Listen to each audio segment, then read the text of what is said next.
2 bulan menjelang Pilkada Jakarta 2024, dinamika dan peta politik masih mungkin berubah. Meski bukan diusung dari Koalisi Indonesia Maju Kim Plus, bakal Cagup Jakarta Pramono Anung memastikan dia dan Rano Karno akan mendukung pemerintahan Presiden terpilih Prabowo Subianto jika terpilih di Pilgub Jakarta 2024. Pramono mengaku memiliki komunikasi yang baik dengan Presiden dan Wapres terpilih Prabowo Gibran.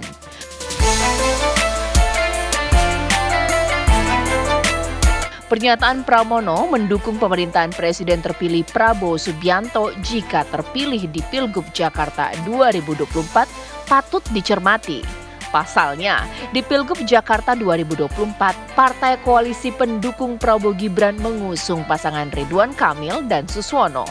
Bahkan, RK Suswono mendapatkan dukungan sejumlah partai pendukung Anies Baswedan Muhaimin Iskandar di Pilpres 2024. Lantas, yang menjadi pertanyaan, apakah pasangan Pramono Rano Karno yakin akan memenangkan Pilkada Jakarta dan mendapat restu dari Prabowo karena berkomitmen mendukung pemerintahan baru Prabowo Gibran? Lalu bagaimana tanggapan pasangan RK Suswono soal langkah politik pasangan Pramono Rano tersebut? Tim TV One mengabarkan. Ya, sebelum kita memulai dialog pemirsa, kita simak dulu pernyataan terbaru dari Pramono Anung berikut ini. Jadi dalam sistem demokrasi kita, yang namanya Pilgub, pemilihan gubernur, pemilihan bupati, wali kota, dan juga Pilpres, itu sebenarnya satu tarikan nafas. Karena apa? Pemerintahan siapapun yang terpilih untuk menjadi presiden, wakil presiden, yang sekarang menjadi terpilih adalah Pak Prabowo dan Mas Gibran, pemerintah daerah tingkat provinsi, kota, kabupaten, dimanapun harus memberikan dukungan sepenuhnya untuk itu.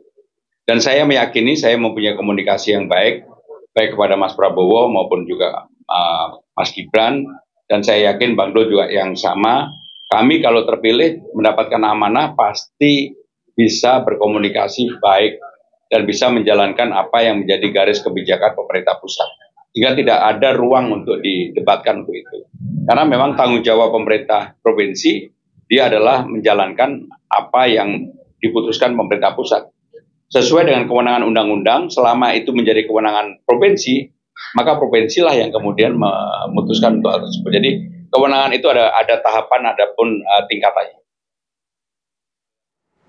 Ya pemirsa, pernyataan mengejutkan dari Pramono Anung ini akan kita telah bersama dengan sejumlah narasumber yang tentunya sudah hadir di studio maupun secara virtual. Sudah ada Mas Chiko Hakim yang merupakan jubir PDIP yang tentunya akan bisa memberikan penjelasan. Selamat malam Mas Chiko. Malam. Ya, dan selanjutnya juga ada Bang Dev Laksono yang merupakan politisi Golkar. Bang Dev, selamat malam. Selamat malam, gimana kabarnya? Bang Chiko, Bang Adi, Mbak Gita. Kabar baik, Bang.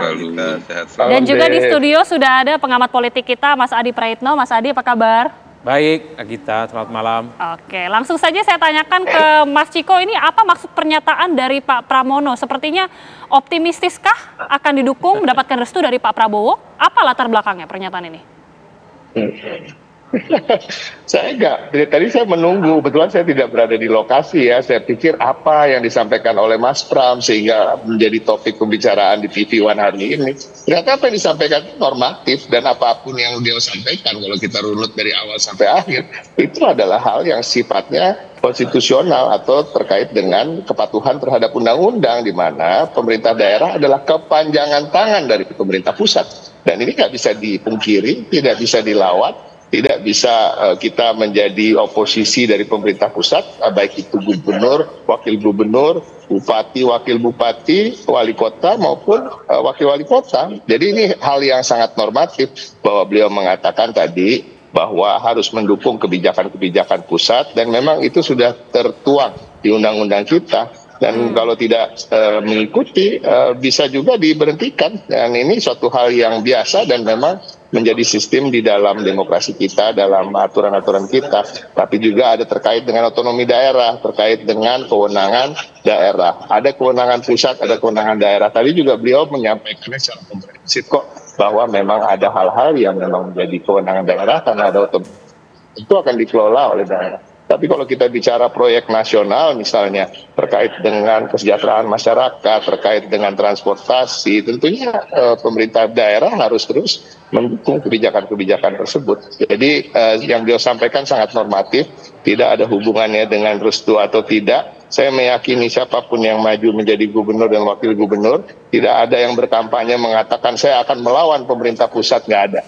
Saya bisa jamin di 545 pilkada, kalau ditanya satu-satu, apakah ada yang akan melawan pemerintahan pusat? Nggak ada yang akan mengatakan itu, karena itu inkonstitusional dan melanggar konstitusi. Jadi itu ucapan yang normatif. Tapi kembali lagi, terkait dengan hubungan Mas Pram dengan Pak Prabowo, juga hubungan Mas Pram dengan semua presiden sebelumnya, begitu juga dengan semua gubernur sebelumnya, elit-elit partai politik, sampai juga ke masyarakat bawah, kita tahu sangat cair. Mas Pram juga sosok yang disukai, sosok yang bisa bergaul dengan siapapun, mampu menempatkan posisinya, dirinya dimanapun dia berada, sambil terus menjunjung tinggi bahwa beliau adalah kader partai PDI Perjuangan yang loyal.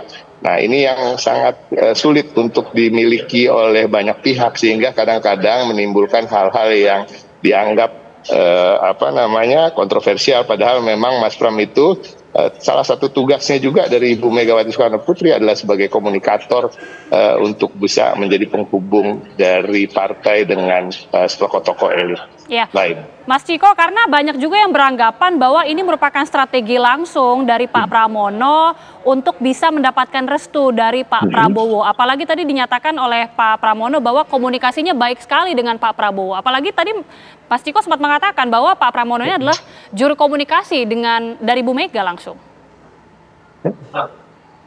Iya, terus apa salahnya? Saya nggak menemukan ada hal yang salah untuk mendapatkan restu dari Pak Prabowo atau restu dari siapapun itu, dari tokoh elit. Misalnya Mas Pram pagi tadi dan Bang Dul berkunjung ke rumah Pak SBY. Apakah itu juga bagian dari mendapatkan restu? Tapi ternyata memang tidak, karena pembicaraannya adalah terkait dengan bagaimana menanyakan kabar dan sowan antara tokoh-tokoh muda untuk bertemu yang tokoh yang lebih tua, ya kan, menyampaikan bahwa akan maju di pilkada ini, semoga diberikan restu dalam tanda kutip ya. Restu ini kan tidak harus selalu diterjemahkan sebagai dukungan, karena tentu partai-partai politik seperti Gerindra, Partai Pak Prabowo, Partai Demokrat sudah berada di barisan pendukung Kang Emil yang tentunya kita hargai gitu. Jadi ini sesuatu hal yang biasa, tidak harus terlalu dibesar-besarkan, tapi memang semua pemimpin, semua sosok tokoh politik itu punya style atau gayanya masing-masing, dan stylenya Mas Pram adalah style merangkul, gaya yang adem, dan juga ingin diterjemahkan menjadi suatu gambaran bagaimana kampanye Pilkada DKI Jakarta ini akan dilakukan adalah dengan kampanye damai dan merangkul masyarakat maupun juga elit-elit walaupun yang berseberangan dalam pilihan-pilihan politik. Oke, Mas Adi, kalau Mas Ciko ini sepertinya masih malu-malu atau tidak tahu ya, memang mungkin seperti itu juga pernyataan atau sikap dari PDIP, tapi bagaimana melihat, menangkap, apakah ini ada sinyal-sinyal strategi politik yang dilakukan oleh Mas Pram sendiri? Ya memang harus diakui dalam konteks strategi komunikasi politik, ini yang disebut dengan strategi zero enemy sebenarnya. Jadi tak ada sekat-sekat politik yang sebenarnya ingin diciptakan dalam konteks pertarungan politik termasuk di Jakarta. Jadi sekalipun Pramono Anung itu adalah PDIP, partai yang kalah Pilpres yang selalu diasosiasikan berhadapan-hadapan dengan pemenang Pilpres, tapi dalam statement-statement politiknya Prabowo ingin menegaskan sebagai sosok yang bisa welcome dan bisa diterima oleh semua kalangan. Maka tak mengherankan orang yang selama ini diasosiasikan berseberangan dengan PDIP dengan Pramono itu kan selalu ingin diajak berkomunikasi. Satu persatu tokoh itu diajak diskusi, dimintai pendapatnya, tentu dengan harapan bahwa tokoh-tokoh penting ini kan banyak pengikutnya. Tokoh-tokoh penting ini adalah orang yang punya fans club di berbagai tempat ya. Tentu berharap betul ketika menyampaikan bahwa kalau jadi gubernur akan melanjutkan semua hal yang dilakukan oleh Prabowo.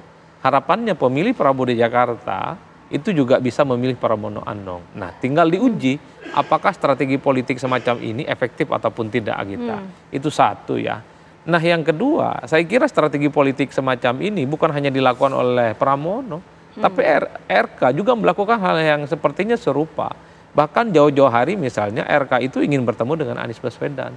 Satu pesan politik yang sebenarnya ingin menunjukkan bahwa RK dengan Anies Baswedan itu nggak ada persoalan apapun. Jadi para pemilih Anies itu jangan lagi membenci RK, memusuhi RK sebagai sosok yang mungkin ya satu kubu dengan pihak yang selama ini dinilai untuk menghalangi Anies Baswedan maju dalam Jakarta. Ini yang saya kira memang karena dalam strategi komunikasi politik kecenderungan membuat tembok tebal ya, konfrontasi secara terbuka, agresif menyerang pihak yang lain, ini adalah strategi komunikasi politik yang tidak terlampau disukai termasuk di Jakarta. Makanya semua calon di Jakarta itu saya lihat kecenderungannya bermanis-manis ria dengan semua orang. Tapi kalau Mas Adi mengatakan strategi zero enemy ya, kalau kita lihat fenomena di Jakarta ini kan unik Mas. Beberapa gubernur yang terpilih seperti Pak Anies, itu kan sebenarnya antitesa dari pemerintah pusat, dari Pak Jokowi. Sebelumnya juga misalnya SBY, ini juga kita ketahui Pak Fauzi Bowo tidak terpilih, kemudian Jokowi dan Ahok lah yang terpilih sebagai antitesa dari pemerintahan Pak SBY. Apakah sebenarnya kalau untuk di Jakarta ini cenderung berbeda bahwa gubernur yang terpilih justru antitesa dari pemerintah pusat ini, Mas? Saya kira tidak sejauh itu ya, karena dalam sistem pemilihan gubernur secara langsung, one man one vote, one man one value, saya kira satu orang itu menjadi penting sebagai bentuk dukungan politik. Jadi di antara sekian banyak pendukung Prabowo Subianto, tentu diharapkan oleh Pramono dan Rano itu ada satu di antara mereka yang mendukung mereka nanti. Datang ke TPS dan mencoblos. Begitupun dengan RK, kenapa misalnya menyampaikan pesan ingin bertemu dengan Anies Baswedan? Tentu ada harapannya di antara sekian banyak pendukung Anies Baswedan, satu di antara pendukung Anies itu ke TPS dan memilih Ridwan Kamil. Karena secara simbol politik, RK menegaskan tak ada jarak apapun yang kemudian bisa diciptakan dalam konteks Pilkada Jakarta dengan Anies Baswedan. Oleh karena itu bagi saya melihat satu persatu manuver dan agresivitas politik yang mereka lakukan, kunjungannya itu tentu sebagai harapan. Pemilih-pemilih yang di bawah yang saya rasa tidak terlampau ideologis, itu pastinya diharapkan menjadi bagian dari basis konstituen yang akan mereka garap. Bahwa tembok-tembok tebal yang selama ini seakan-akan berseberangan, itu secara perlahan ingin dikikis. Oleh karena itu Pramono, PDIP akan masuk ke semua kalangan. Bukan hanya kepada Prabowo, ke Jokowi juga akan dilakukan kan oleh Pram. Katanya setelah tak lagi jadi presiden akan berkunjung. Ini kan adalah bagian dari marketing politik. Pesannya sederhana. Hai pemilih Jokowi, Pram itu nggak ada persoalan dengan Pak Jokowi. Saya langsung tanyakan ke Bang Dev Laksono, ini politik merangkul yang dikatakan oleh Mas Adi Praetno ini dilakukan sepertinya oleh Mas Pram. Artinya mencoba untuk merangkul juga dari pihak Pak Prabowo Subianto. Ini dari RK Suswono sendiri, dari Golkar sendiri bagaimana melihatnya? Jangan-jangan merasa tersaingi, merasa terancam? Kenapa mesti merasa terancam? Kenapa mesti merasa tersandera? Kan partainya Pak Prabowo salah satu pendukung daripada Pak Ridwan Kamil dan Pak Suswono. Pak Suswono dari PKS, Pak Ridwan Kamil dari Golkar maju tiket dengan kurang lebih 15 partai politik. Tadi sore barusan aja sebelum acara ini saya menghadiri deklarasinya di kebetulan kita buat di Golkar DKI, dan juga ketua panitia, ketua pemenangannya kan Pak Riza Patria dari Gerindra. Jadi secara struktural, secara personel semuanya itu ada di belakang pasangan Ridho untuk memenangkan Pilkada DKI ini. Dan juga komunikasi Pak Ridwan Kamil dan Pak Suswono kepada seluruh tokoh-tokoh, baik tokoh-tokoh Bamus, tokoh-tokoh Betawi, mantan-mantan gubernur sebelumnya, dilaksanakan dengan baik gitu. Jadi ya kita sih tetap confident, tetap yakin bahwa kita bisa melaju hingga merenggut kemenangan yang dahsyat di pilkada ini. Kenapa? Karena memang kita didasari dari sebuah sistem yang sangat kuat. Kita juga berawal dari suatu hal yang baik, dan juga kita itu memiliki niatan yang tulus untuk melayani masyarakat Jakarta, dan juga yang secara otomatis akan menjadi kepanjangan tangan dari pemerintahan Prabowo Gibran nantinya. Jadi diawali dari situ saja, dan terus kita yakin ke depannya juga merenggut kemenangan itu adalah kemenangan bangsa Indonesia yang benar-benar bisa menjelmakan semua konsep-konsep dan juga pemikiran dari pemerintahan Prabowo Gibran di daerah khusus Jakarta nanti. Oke, tapi apakah akan ada kekhawatiran mungkin Mas bahwa ketika sikap dari Pak Pram ini seakan ingin merangkul dari ceruk pemilih yang sama, kolam yang sama juga dengan para pendukung dari RK Suswono, ini kan juga menjadi strategi politik yang harus diantisipasi sebenarnya.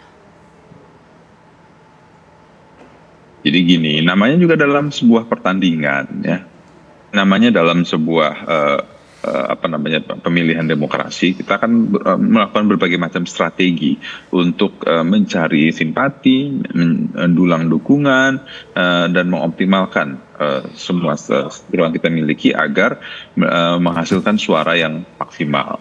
Nah, itu hal yang lumrah, hal yang wajar. Nah, sekarang itu tandingan-tandingannya itu ya harus kita buat juga dari internal kita untuk memperkuat basis-basis kita, untuk memperkuat jaringan kita agar masyarakat secara umum, masyarakat DKI, seluruh pemilih DKI itu benar-benar datang ke TPS pada hari pemilihan untuk mencoblos yang ada Monasnya. Gitu. Oke, nanti sesaat lagi saya akan tanya kembali ke Mas Ciko jika tadi kita sudah dengar pernyataan dari Pak Pram yang siap untuk mendukung pemerintahan dari Prabowo Subianto. Tapi menarik juga bahwa Pak Pramono ini juga bertemu dengan Susilo Bambang Yudhoyono. Ini jadi sebenarnya apa yang dilakukan oleh Mas Pram ini? Mas Ciko boleh dijawab usai jeda sesaat lagi, pemirsa kami kembali.